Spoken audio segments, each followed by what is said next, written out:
வணக்கம். அண்ணாமலையை சுற்றி நடப்பது சாதாரண நடையல்ல. அது ஒரு சாதாரண பயணம் இல்லை. நாம் பல முறை கிரிவலம் வந்திருக்கலாம். ஆனால் சரியான முறையில் வந்திருக்கிறோமா? அண்ணாமலையை சுற்றி கிரிவலம் செய்யும் போது நாம் வைக்கும் ஒவ்வொரு அடியும் நம் வாழ்க்கையை மாற்றும் சக்தி கொண்டது. அந்த புனிதமான கிரிவலத்தை எப்படி நாம் முறையாக செய்ய வேண்டும் என்பதை இப்பொழுது பார்க்கலாம்.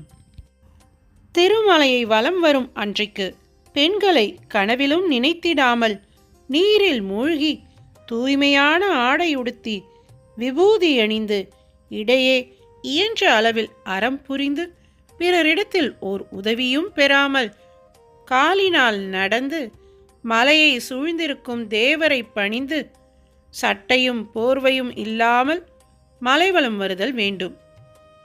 குடைப்பிடிக்காமல், செருப்பணியாமல், அச்சம், சினம், சோர்வு இவற்றை நீக்கி வாகனங்களில் ஏறாமல், தாம்பூலம் தரியாமல், கைகளை வீசிக்கொண்டு நடவாமல், தலைமேல் கை கூப்பிக்கொண்டு நடந்து செல்ல வேண்டும். நல்வினை தீவினைகள் இரண்டையும் போக்கி சிவபதவியை அளிக்கவல்ல திருமலையை 8 திசைகளிலும் வணங்கி திருமலையை சூழ்ந்து உருவம் தெரியாமல் வலம் செய்து கொண்டிருக்கும் தேவர்களையும் சித்தர்களையும் பணிந்து அவர் மேல் கை கால்கள் படக்கூடும் என்ற அச்சத்துடன் வழி நடுவிலிருந்து ஒதுங்கி நடந்து வலம் வருதல் வேண்டும். வானலாவி ஓங்கி நிற்கும் திருமலையை பொன் போலவும் படிகம் போலவும் இரத்தினம் போலவும் நினைந்து மௌனமாய் நடக்க வேண்டும். அல்லது சிவபிரானது துதிகளை கேட்டுக்கொண்டே செல்ல வேண்டும்.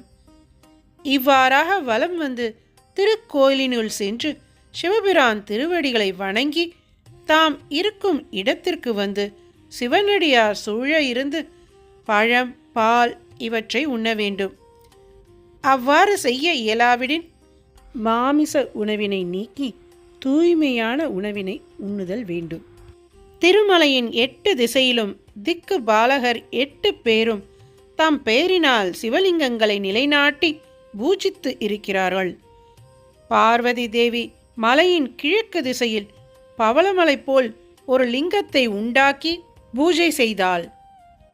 திருவண்ணாமலைக்கு குதிரையில் ஏறிக்கொண்டு வந்த வஜ்ராங்கத பாண்டியன் தன்னை சார்ந்த பாவத்தை நீக்கிக் கொள்ள வேண்டி தென் திசையில் புழுகு அணி இறைவர் என்ற பெயரில் ஒரு சிவலிங்கத்தை நாட்டி பூஜித்தான். நீங்காத பாவங்களை நீக்கிக் கொள்ள வேண்டி பிரம்மனும் திருமலையின் மேற்கு திசையில் அண்ணாமலையார் என்ற பெயருடன் ஒரு லிங்கத்தை நிலைநாட்டி பூஜை செய்தான். சூரியன் தன் பெயரினால் ஒரு லிங்கத்தை நிலைநாட்டி பூஜை செய்தான்.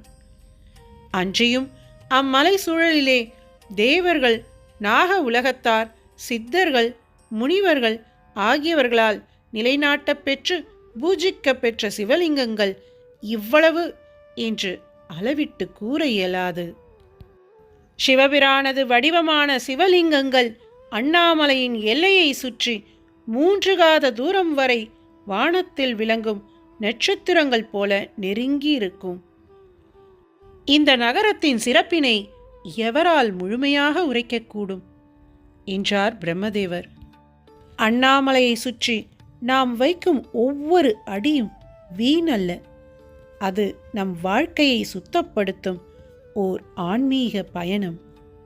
சரியான முறையில் இப்பயணத்தை செய்தால், அதாவது சரியான முறையில் கிரிவலம் வந்தால், இந்த அண்ணாமலையாரின் அருள் நிச்சயம் நம் வாழ்க்கையில் வெளிப்படும்.